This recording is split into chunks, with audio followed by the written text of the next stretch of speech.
The following tone is a reference tone, recorded at our operating level.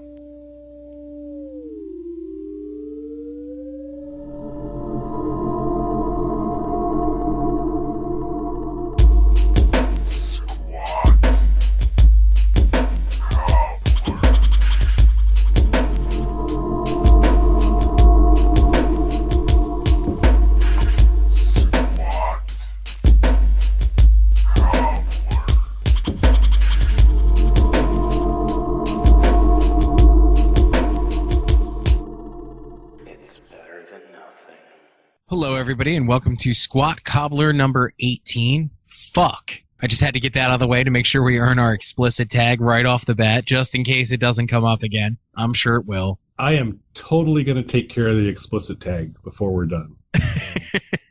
Are you? Now, my curiosity is piqued, sir. Piqued. That was unnecessary because I have us covered. So, wow. Okay. So we're going to do something different tonight. Well, we are going to do our introductions, but we're going to do something different tonight because, you know, we kind of gave you guys two great movie options with Street Level and this movie called Faces of Snuff. But tonight we wanted to give you some music options, which we'll explore in a little bit, but let's get the introductions out of the way.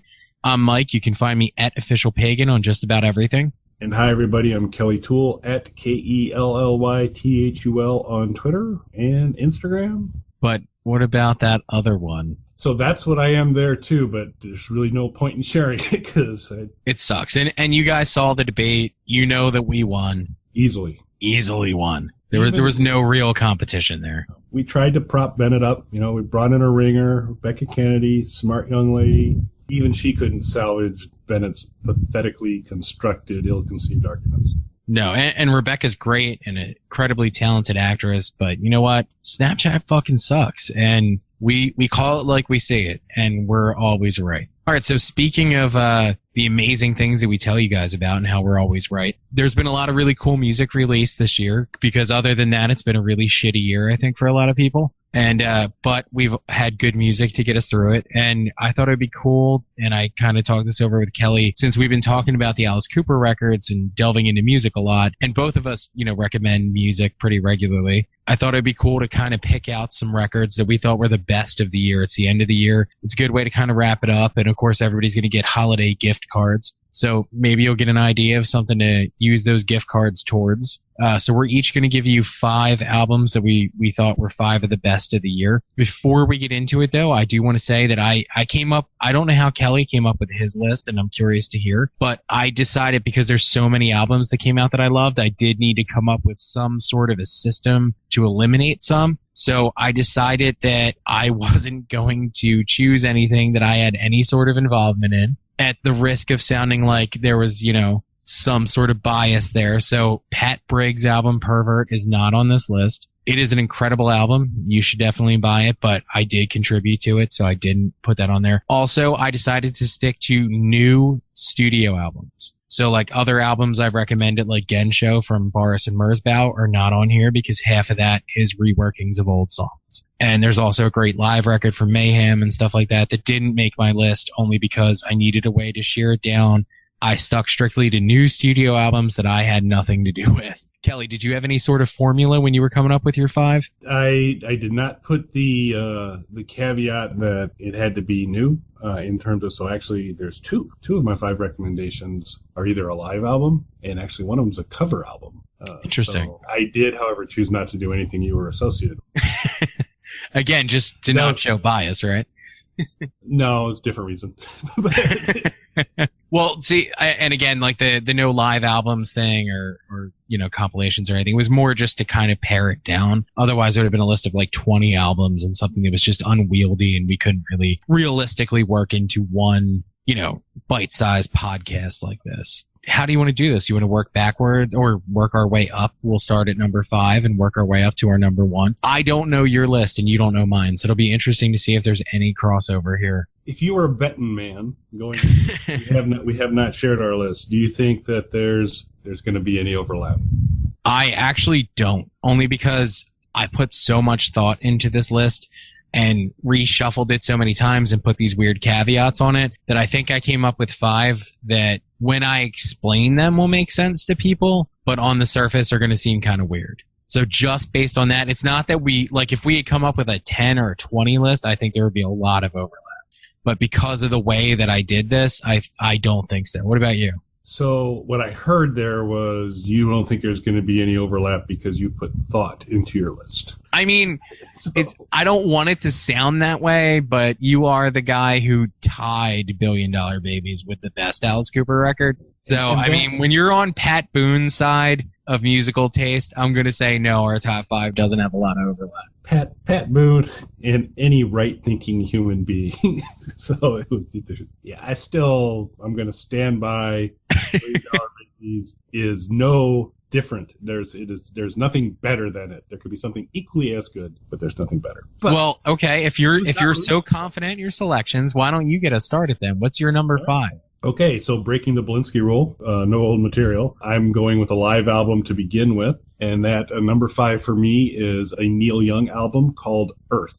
It was originally released as streaming only on Tidal, and then later in the year was released as a double CD, triple LP on vinyl. So it's Neil Young live. He is his backing band for this is The Promise of Real. Promise of Real features not Neil Young's son, Willie Nelson's son is a member of Promise of Real. And so they were doing they became his kind of backing band. And he had the previous year released an album called The Age of Monsanto, which was kind of a railing against banks being too big to fail, kind of the typical Neil Young thing that you'll go after in terms of corporate greed, corruption, and all of that. And the Monsanto Years is one of the songs from Age of Monsanto that is on this album. But it's Neil Young live with a good backing band. Got My Country Home, Vampire Blues, the Monsanto Years on it. He called it an ear movie because in addition to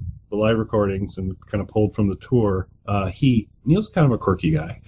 And he said, we started playing these songs and the whole earth started to interact with us. And so he's kind of introduced, kind of weave throughout this live album are crickets and thunder and animal noises and all these types of things. It's quirky in terms of that, as Neil Young will be. So it's like Neil Young produced by Yoko Ono.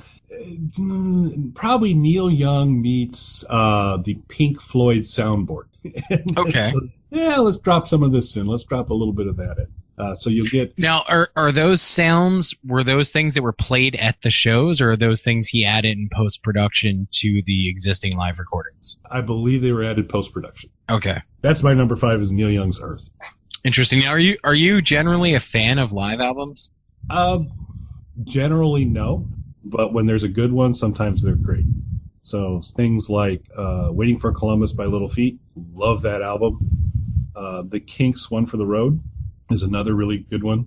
And then there were, and we'll get to it in other shows in the future, there are a few live Alice Cooper albums, like Fistful of Alice, that are pretty darn good too. Yeah, live albums often are used by bands as just a stopgap or a way to fulfill a contract. But when they're done right, I think live albums are great. And there's a lot of live albums that I love. And there was a live album that almost made my list, but I decided not to do it because I needed a way to just pare down my list. So I will give you my number 5 now. So my number 5 is kind of a weird choice, and it was one because I talked this list out with a lot of people. I posted a thing on Facebook. I got a lot of responses, a lot of messages from people, and I talked it out with people that I know. A lot of people made the suggestion that somewhere near the top of my list should be Frank Ocean. Are you familiar with him at all? I am. So for anyone who doesn't know, Frank Ocean had his fans waiting and was dropping cryptic clues about his follow-up record because it had been a couple of years since he had released a solo album. And when it finally came out, it was actually a visual album on Apple Music called Endless to fulfill his contract with his previous label, followed up the very next day by another album called Blonde, which instantly overshadowed Endless. And some people say featured the much stronger set of material and was independently released, also initially as an exclusive through Apple. and he made a significantly larger amount of money based on it, and there was talks of lawsuits and things like that. But that is the choice for my number 5. It is not that Endless is a bad collection of music, but because you can't separate it from the video, I think it's kind of lost in the shuffle, whereas this was released as just a traditional album. So it makes it a little bit easier to consume during your work day or travel or anything like that, since you can listen to it as a traditional album. I think it's a really strong album. I think the production's great. There is one terrible song on there, and unfortunately is the first song on the album, which is why, for me, it doesn't make it nearer the top of the list. The first song, which is also the first single, called Nikes, the studio version of that song, because it's my understanding that the single edit of the song, which was used for the music video, has a different mix. The mix that is on the album has heavy, distorted vocals, very heavily distorted vocals throughout the entire song, and it is grating to listen to. It is a really weak start of the album for me, but from that point forward, the album is very good with very few minor speed bumps here and there. It is a -1 bad song and excellent album. Excellent. And so did his brother Billy join him for any of this, or no? No. All right, I'll bring in number 4. So this will be, I take care of breaking the Blinsky rule quick here. I get my first 2, and it's by Ace Frehley, formerly of Kiss, and it's called Origins 1, which is a spoiler to the fact that this will not be the last cover album Ace does, and we're going to likely get an Origins 2, but always kind of been okay with some of the Kiss catalog. Destroyer, particular, pretty enjoyable album. Actually, there again, speaking of live albums, Kiss Alive, not too shabby either from a live album standpoint. Always for me, in listening to Kiss, there was only one true musician. There was only one true songwriter, and that's Gene Simmons. Not Gene Simmons. It was one. You had a couple marketers, some excellent marketers, Gene Simmons and Paul Stanley. Well, then who is it? That'd be Ace. Trademark Gene Simmons. Yeah, who owns Ace? Oddly enough, the way it works out is that he gets all the royalties for this album. But it's a series of covers. It includes a couple of the some tracks he wrote for Kiss but did not sing. Parasite and Cold Gin. Cold Gin's always been kind of one of my favorite Kiss songs, ruined by the fact that Paul Stanley sang it. Finally getting a version with Ace having a little better influence, although Paul Stanley, of course, contributed to this album, which, again, probably was required contractually. But Street Fightin' Man is on here. Magic Carpet Ride is on here. And so way back in the day when Kiss released, they released individual solo albums, Peter Criss, Gene Simmons, Paul Stanley, and Ace. Ace did New York Groove, and it kind of established the fact that this was a guy that could go out and find a couple songs that he could kind of make his own and make really enjoyable. And so you get some of that same kind of treatment with Magic Carpet Ride and Street Fightin' Man. 2000 Man, another Rolling Stone song on the famous Kiss disco album Dynasty, was the only track that prevented me from throwing that album in the trash to begin with. So it's nice to see him out, still kicking some things out. I'm actually looking forward to Origins 2. So Ace Frehley's Origins 1 is my number 4. Interesting. So personally, I'm not super familiar with Kiss's catalog. I don't like them. I don't like their music. It's weird to me that especially the original members who are still in the band, they have some great guys backing them up, but the original members who are still in the band don't seem to be any better at their chosen instruments 40 years into their career, which seemingly is impossible, but somehow they managed to pull that off. Just generally not a fan. So that, I was aware of this album, and a lot of people actually spoke highly of it to me, but I've stayed away from it just because of the Kiss connection. Am I making a mistake? Should I be checking this out? I think you should, because, he was banished from Kissdom. So, he's got Well, that's true. You know what? If he's an enemy of Kiss, he might be a friend of mine. He is an enemy of Kiss, so. Yeah, so there's 2 positive things that I'll say about Kiss. They have really good movies. Oh, yeah. I'm a big fan of The Phantom of the Park, Detroit Rock City, and the Scooby-Doo movie. So there's that. And also, I do like the idea that Gene Simmons keeps touting publicly that there will be a touring incarnation of Kiss sooner rather than later that includes no original members. I think that that's an interesting concept, and if any band should do that, it's probably Kiss, because 1, the musicianship will probably improve, And two, Kiss is definitely a brand more so than they are a band, in my opinion. And I don't even mean that as a slight. They were genius in the way that they built up their brand over the years. Gene Simmons is a marketing expert, as you said, and he built this brand into a powerhouse financial institution. So if any band should be the one sort of breaking out and doing this, it's Kiss. So those are two positive things I can say about them. But no, I think this would be good. So to me, like I said, there are a couple moments in their catalog that the first live album and Destroyer are, and actually Kiss Alive 2 is not too shabby either. So those are all pretty decent, good rock and roll stuff. But Ace, and I remember a review one point in time where they said, and this will mean nothing to you because it's a sports reference, but so just so you know, going into the quote, if you're a 300 hitter in baseball, you're very good. Okay. The Kiss album was typically the only 300 hitter on Kiss. Ace Frehley delivered the goods with, I think, Torpedo Girl was the song on that particular album. So my number 4, and this is where it starts to get a little weird and specific. Are you familiar at all with Aphex Twin?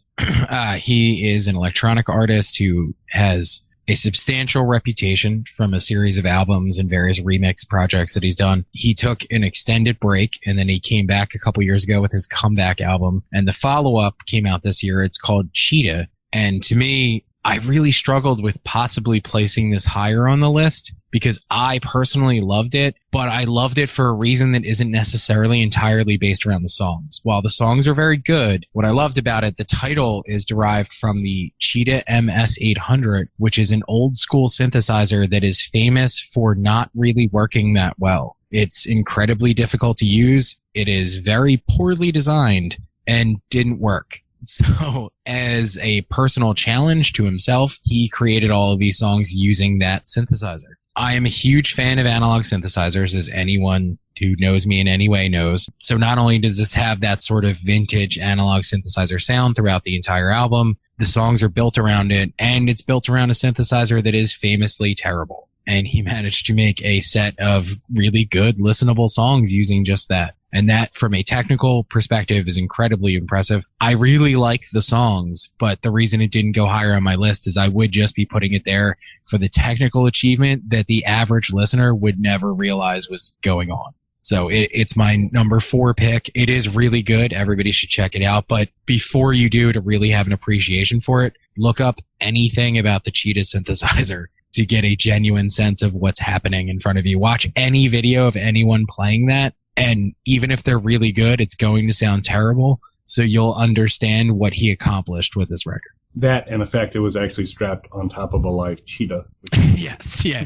Just to add a little extra flair to it. Many musicians were lost with the cheetah synthesizer. So my number 3. So Brian Eno. Have you heard of Brian Eno, Mike? It sounds vaguely familiar. Is that a band like folky kind of thing? Yeah. He used to be Simon, Garfunkel, and Eno, and then he kind of broke off and did his thing. But so Brian Eno released. I was confusing him with Eno, Lake, and Palmer. He was in that too. The Talking Eno Heads was another one. So he's been in a lot of groups. He was one of the Monkees, as a matter of fact. But here, what we're going to go through is listeners who either nurture and support or Squat Cobbler know that both Mike and I are fairly large Brian Eno fans. And he released some new material in 2016 called The Ship. 48 minutes worth of music, 4 songs. It's ambient, as Brian Eno is wont to do. This was fairly interesting that he still continues to evolve kind of the building blocks of what he needs to do. So to a degree, The Ship, some of the underpinnings of his thought process was like the Titanic in terms of the idea of hubris of man and things not working out and all of that. But rather than where he has used a lot of programmed music and electronic music to create these soundscapes and all of that for the Ship, he still certainly introduces some of that, but he actually utilizes vocals much more in this album as the kind of primary instrument, if you will, to create the ambient involvement. But if you like Brian Eno stuff, this is more of that awesomeness there. It is kind of an interesting term because it becomes not lyrics, but just the voice becomes more of an instrument for the ambient sound. Anytime Brian Eno releases something, it's going to be one of my favorites for that year. the ship was pretty clever there. It's actually interesting. The tracks are called, the first one's called The Ship. It was on vinyl, which I think you can get it. It's the whole first side.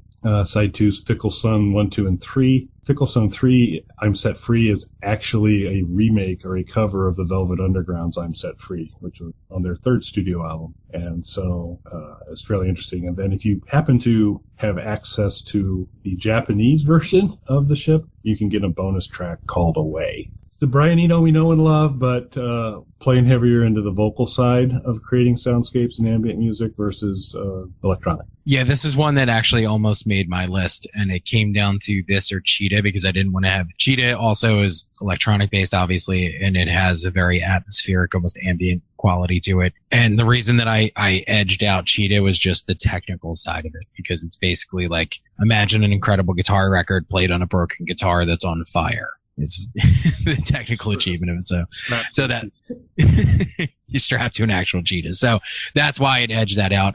Kelly and I are both huge Eno fans. So that was a tough decision to make, but I went just with the technical ridiculousness of the Aphex Twin record. My number 3, which I'm guessing probably isn't on your list, and I am going to throw a little bit of a disclaimer in here. So one of my rules was nothing that I was involved in, which I was not involved in this record in any way, but some members who are involved in this band at different points do have ties to Pagan. However, that's not why I chose this. It is the new album from Dope. It is called Blood Money. This is just a great, great album. I've been a Dope fan since that band started. We have a lot of mutual friends with members of that band, and members of that band have done remixes and stuff of Pagan songs over the years. But they haven't put out a studio album in a while. And they have been touting this particular project for a couple years now, and fans have been really excited. And before I actually heard it, it was one of those things where I kind of started to feel like because there was so much buildup, it wasn't going to live up to the expectations. And it really did. It's by far their best record. The songs are as heavy as anyone would expect for an industrial rock style band, but at the same time managed to be catchy and accessible in a way that they've never been before. And I just think it's a really great album. I think the best example is I played one of the songs for someone who I know doesn't like Dope as a band, and they were really impressed by it. And they started listening to it and ended up buying the album based on that. So that's my number 3, but I do throw that disclaimer in there that there is some tangential links to that band, but I had nothing to do with this album. Nobody in Pagan had anything to do with this album. So have you, so for my number 2, Mike, have you heard of Iggy Pop? Vaguely. Yeah. He was, I remember he did a tour with that incredible band that I love, Pearl Jam. There you go. So she's been a Pearl Jam hanger-on for a while. That's actually real. That's not even a joke. I had to sit through Pearl Jam to see Iggy Pop. To see Randy Newman, I had to sit through I had Randy open for James Taylor, so rather than just walk out after Randy Newman got done playing, which is what I should have done. Well, actually, yeah, you know what? I do have the order reversed. It was a co-headlining tour with Pearl Jam and Iggy Pop, and Mudhoney opened, and I like a couple Mudhoney songs. So Mudhoney was cool. It was nice to see them, and they played the 3 songs I actually knew from them, so that was cool. And Iggy Pop was incredible. I had always heard really good things about Pearl Jam, so I decided, you know what? Even though I don't like them, if there is an incredible live band, as everyone tells me, maybe it's worth sticking around for, and they were absolute garbage. They were just terrible. So, and, I'm sure I caught them on an off night, but already not being a fan and then seeing a terrible show, I've completely washed my hands of Pearl Jam. I can support that position. Yeah. Easily. But I am a big Iggy Pop fan, and if you're going to recommend what I think you're going to recommend, it's another one that almost made my list. Post-pop depression is what I'm recommending. Yes. So interesting things there. So from a stability standpoint, let's just say if there's the great normal curve or bell curve of stability, Iggy's not pushing the envelope.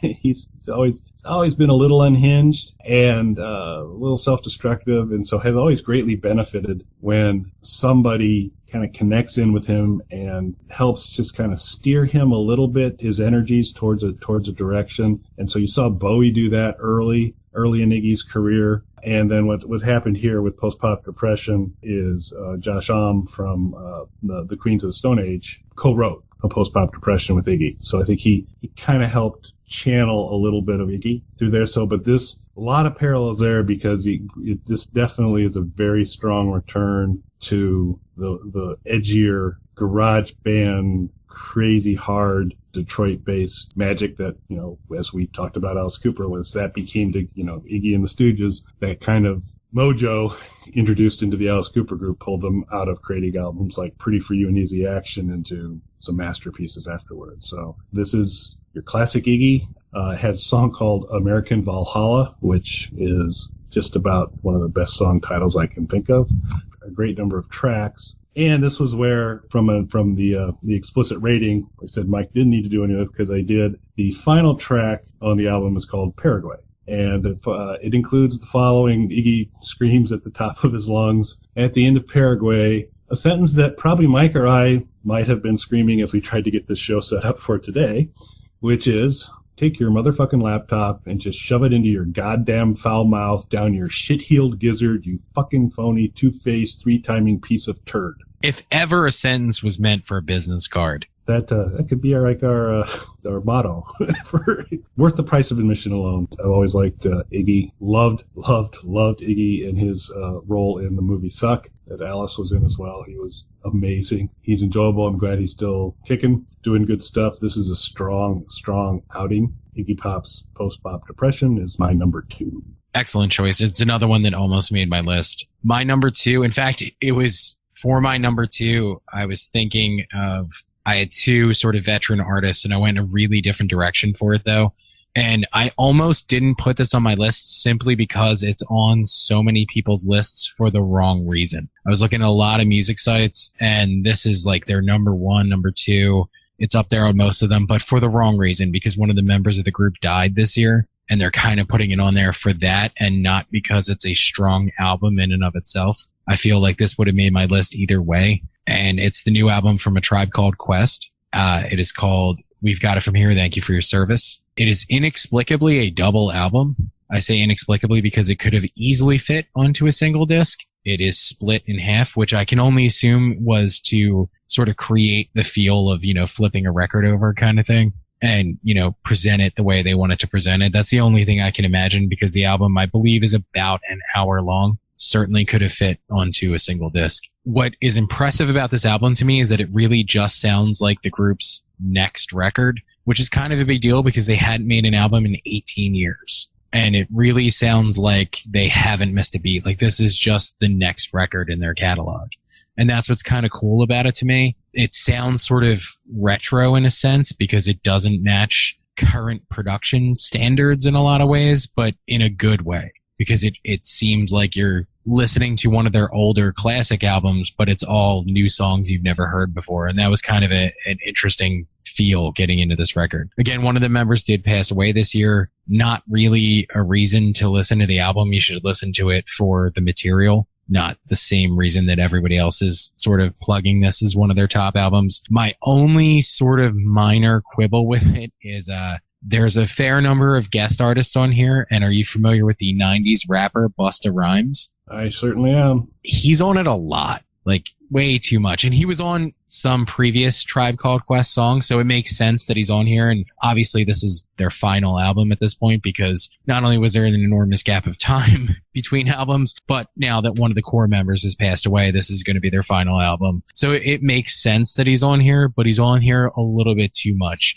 Off the top of my head, I want to say it's like 4 songs. Somebody should fact check me on that. But he's on like 4 songs on the album. It's a little too much Busta Rhymes for me. So minor quibble for an otherwise nearly perfect album that kind of creates, like I said, if you're familiar with their old albums, creates this weird thing where it sounds like you're listening to something from the early 90s from a production standpoint, but it's all songs you've never heard before. And it's, not like leftover songs or anything. They're referencing current events in the lyrics. So it was an album I was really impressed with. That sounds like one I need to pick up.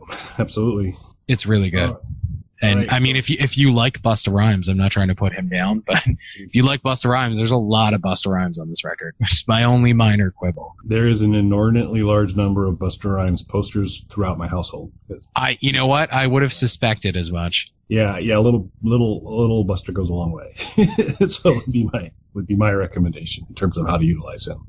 So interesting. So for my number one, there's some parallels here in that this album also, the artist died in 2016, and I'm not recommending it because they did. I'm recommending it because of the quality of the music in it, and that's Bowie's Blackstar. Kind of reflecting when all of a sudden David Bowie's not around to be putting albums out anymore, you start to realize that, man, this guy just consistently put out thoughtful, creative art in so many different ways, in so many different flavors, and I'll forgive him for Tin Machine, just beyond that. But outside, and even that was survivable. But just a brilliant artist, many different things, and so yeah, Blackstar's a fitting conclusion to his musical catalog. It's not a feel-good album. First song Blackstar, which is title is not the word Black Star, but is actually a black star. So when you actually see it listed in track listings, it's not the word Black Star, it's a black star, which I thought was clever. It features an execution, and things just kind of go downhill from there through the album. So it's not a frolic through the park, but it's Bowie at his latest incarnation and best, always impressive in my opinion. Blackstar follows up with "'Tis a Pity She Was a Whore" as a second track, so he kind of comes out guns blazing in terms of that. No Iggy Pop-esque lyrics. I can't match it up from there. But just, the man was great. Music he put together, I've always been a huge fan of. This isn't something rushed out because he knew he was going, and so I'm going to have some work that goes out. This is a complete work. This is a well thought out work, and he was obviously knew he was working under some constraints to get it done, but it bears no marks of, well, this is a slap job to get things out. It's really strong. Any album that features as part of the storyline a cell phone falling from heaven and having consequence to there, that's the kind of thinking I can get behind. I'm gonna have as my number one for 2016, David Bowie's Blackstar.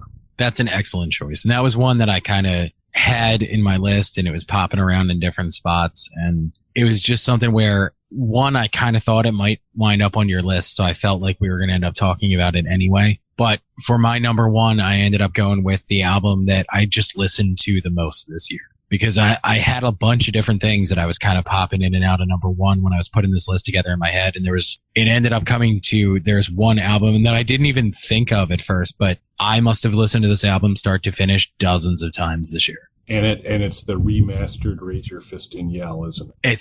It is Raise Your Fist and Yell, the 2 CD deluxe edition. Extended cuts. Extended live versions of every song. Excellent. with extensive audio commentary after each song.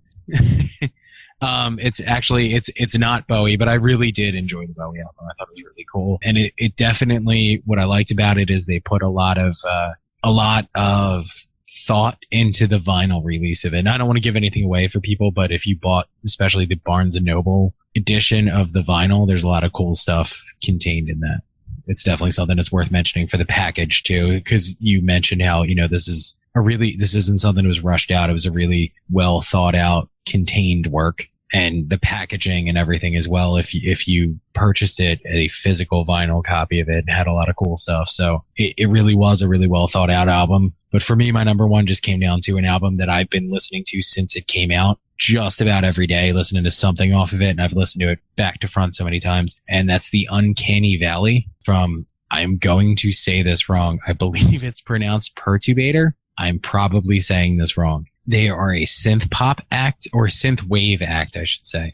And if you're not familiar with what synth wave music is, it is modern music that has 80s kind of synth pop elements grafted into it, but with a much darker tone to it. And the album's called The Uncanny Valley, and it tells a story of sort of, the dark side of technology. There's a mix of instrumental and vocal songs on there as well, with some guest artists providing vocals. But I really like 80s synth-based music a lot.